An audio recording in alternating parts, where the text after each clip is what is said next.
Salut à tous et bienvenue dans cette nouvelle vidéo sur le réseau de Saint-Michel. J'espère que vous allez bien, j'espère que les fêtes se sont bien passées, j'espère que vous n'avez pas abusé sur les bonnes choses. Déjà, pour commencer, bonne année à tous, 2025, que des bonnes choses, du train et encore du train. Voilà, ça, on est parti pour une nouvelle année de vidéos ensemble. Et on commence tout de suite avec une vidéo sur l'impression 3D, comme je vous avais promis, sur le matos. Qu'est-ce qu'il faut pour faire de l'impression 3D? On voit ça tout de suite. Premièrement, il faut une imprimante 3D résine. Alors ça, vous en trouvez dans toutes les gammes, toutes les marques, tous le font. Ça va de Anycubic, Elegoo, d'autres marques que je ne connais pas forcément. La taille du plateau, tout ça, vous avez plein de paramètres différents pour à peu près tous les budgets, entre 200 et 500 euros pour du non professionnel, parce que professionnel on monte beaucoup plus. Vous avez après besoin d'une machine pour nettoyer et solidifier, donc le wash and cure. Donc ça pareil, chaque marque fait généralement un wash and cure, que ce soit Anycubic ou Elegoo. Vous avez besoin de produits pour nettoyer la résine.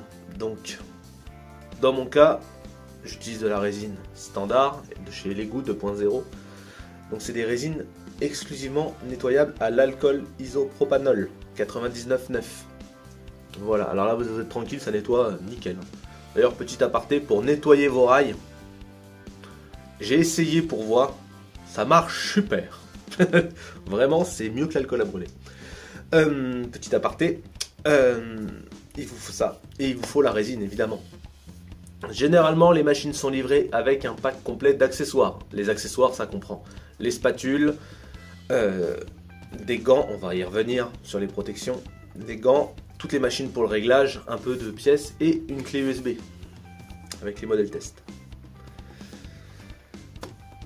Tout de suite on va voir un point le plus important pour moi. Vraiment, c'est le plus important. La résine, on ne sait actuellement pas les effets à long terme pour le corps. Il est important de se protéger, c'est-à-dire masque, vapeur et gants. Gants, pourquoi? La résine réagit aux UV, c'est-à-dire qu'elle monte à 60 degrés au moment où elle réagit. C'est-à-dire que vous en mettez sur les doigts, vous sortez au soleil, ça va vous brûler. Et c'est des brûlures très désagréables pour ceux à qui j'ai pu échanger là-dessus. Personnellement, moi, ça m'est pas encore arrivé. Je touche du bois, ça m'est pas encore arrivé. Donc, on se protège bien. Vêtements couvrants, si vous avez des t-shirts manches longues, des choses comme ça, des sweats, c'est mieux. Si vos vêtements sont souillés par la résine, c'est poubelle. Ne vous embêtez même pas, c'est poubelle. Donc vous vous habillez en belle vieille fringue ou voilà. Fringues pour bricoler, on les a tous. Voilà. Tout de suite, on part faire un petit tour du matériel. Donc niveau matériel, donc comme je vous ai dit, première opération, on va se protéger avec un masque. Voilà, c'est un 3M de référence ABEC. Un P3. Ça c'est important. Donc c'est pour les vapeurs, tout ce qui est vapeur. Il vous faudra aussi des gants, tout simplement, nitrate. Ça c'est pareil, hein, de vous en user à l'appel. Prenez des boîtes, ça coûte rien. Il vous faudra, allez, une clé USB, une bonne clé USB. Généralement, la machine, moi quand je l'ai eue, elle était fournie avec une clé USB avec les modèles test. Il vous faudra la bête. Une imprimante 3D. Alors dans mon cas, il s'agit d'une Elegoo Saturn Ultra 3. Donc j'ai profité du Black Friday pour l'acheter. Donc on va tout de suite la déballer. Hop, le couvercle de protection. Pose. Vous avez ici le plateau sur lequel l'impression vient se coller. Donc ça c'est très important qu'il soit ultra propre, sinon ça va se décoller pendant l'impression. On le serre, on le resserre tout de suite. Vous avez l'avantage de cette machine, vous avez un filtre aussi à charbon actif. Donc le principe est simple, ce plateau va descendre dans le bac que vous voyez ici. Ce bac on va le remplir de résine. Au fond de ce bac, il y a un film transparent, qui pareil, faut bien veiller à sa propreté, qu'il faut changer un certain nombre d'impressions. Vous avez fait un certain nombre de cycles, vous êtes obligé de le changer. En dessous de ce bac, qui est détachable pour le nettoyage, vous avez un écran 12K qui émet de l'UV. En descendant, lui va se plaquer contre l'écran fond et va créer des couches, couche par couche, et monter. Ça, c'est le principe même de l'imprimante 3D. Voilà, donc c'est des impressions qui prennent un peu de temps, et donc dans mon cas, je peux imprimer, je crois, 25 cm de haut, 20 de large à peu près, et 13 de profondeur, donc ça fait déjà des beaux modèles. Donc ça, c'est la première partie. Pendant son fonctionnement, il faut absolument garder ça dessus, parce que ça émet honnêtement des odeurs, c'est assez gênant. Donc ça, c'est vraiment l'imprimante 3D en elle-même. La résine, que vous voyez ici tout de suite, voilà, donc c'est des bouteilles de 1 ou 2 kg, 1 litre de résine généralement. Voilà, donc ça c'est pareil, on en reparlera dans la deuxième vidéo de la série sur comment régler ça, sachant que chaque résine sur le site du fabricant de la résine a des paramètres à rentrer dans votre machine pour avoir des impressions correctes et qui sont cohérentes. Le nettoyage avec de l'alcool isopropanol 99,9, ça c'est important. Si vous avez de l'alcool en dessous 95%, ça va devenir compliqué à nettoyer, ça va rester très très gras. Vous avez besoin évidemment de papier absorbant, ça vous allez en passer aussi une quantité phénoménale.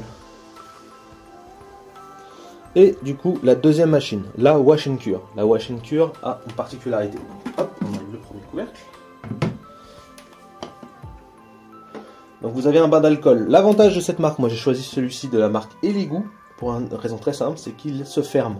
Donc vous avez fait votre alcool dedans, vous faites. Dedans vous avez un panier avec un rotor au fond magnétique.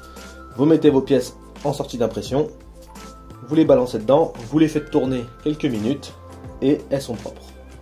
Vous les sortez, vous enlevez, moi personnellement c'est comme ça que je fais, j'enlève tous les supports, je le remets dedans, je refais tourner encore 2-3 minutes histoire qu'elle soit bien propre. Et une fois que c'est fait, vous prenez votre bac, vous l'enlevez, c'est l'avantage de la Wash and Cure. Vous mettez votre petit plateau, hop, vous remettez bien le couvercle anti-UV, parce que sinon vous allez... Parce que normalement elle ne démarre même pas, il me semble. Et là, vous faites tourner votre pièce, et votre pièce ressort solide. Voilà le principe. Donc ça, c'est la Wash and Cure. Il vous faudra aussi, généralement, une poubelle dédiée pour les déchets UV, pour les déchets résine, sachant que tout ce que vous sortez en résine n'est pas stabilisé tant que ce n'est pas passé aux UV. C'est-à-dire que si vous avez, comment dire ça, vous avez des déchets, vous avez des grappes, vous avez je conseille toujours de passer aux UV, même 1 ou 2 minutes, histoire juste que ça les rende inertes et que ça, vous n'ayez même plus de risque en manipulant. Voilà, une poubelle dédiée à ça, et après on est parti sur l'impression 3D vraiment. Et nous revoici après ce petit review du matériel que je possède. Pourquoi le choix d'une Elegoo Saturn 3? Tout simplement parce qu'il y avait un énorme Black Friday dessus, elle était à moins 48%, quelque chose comme ça. Les critiques sur la machine fiable, machine facile d'utilisation, machine performante. Et ça, c'est pas moi qui le dis en avant tout, c'est plusieurs youtubeurs, si vous cherchez des références sur cette machine-là, qui le disent, et même plusieurs avis sur des sites. Et surtout un nivelling qui est par 4 points, donc 4 boulons, c'est très très fiable. Voilà. Le Wash and Cure pareil, gros Black Friday dessus, donc j'ai dit bah quitte à rester sur une marque, je reste toute la marque complète, donc Elegoo, la résine pareil. L'alcool je le trouve sur internet parce qu'on m'a dit en magasin de bricolage, mais pour l'instant je ne l'ai pas trouvé.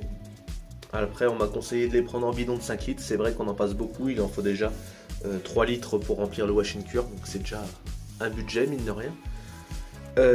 Voilà, j'espère que cette petite vidéo vous aura plu d'intro. On se retrouve pour la prochaine vidéo et là on va commencer à regarder ce qu'on peut trouver en fichier 3D et comment préparer son fichier 3D.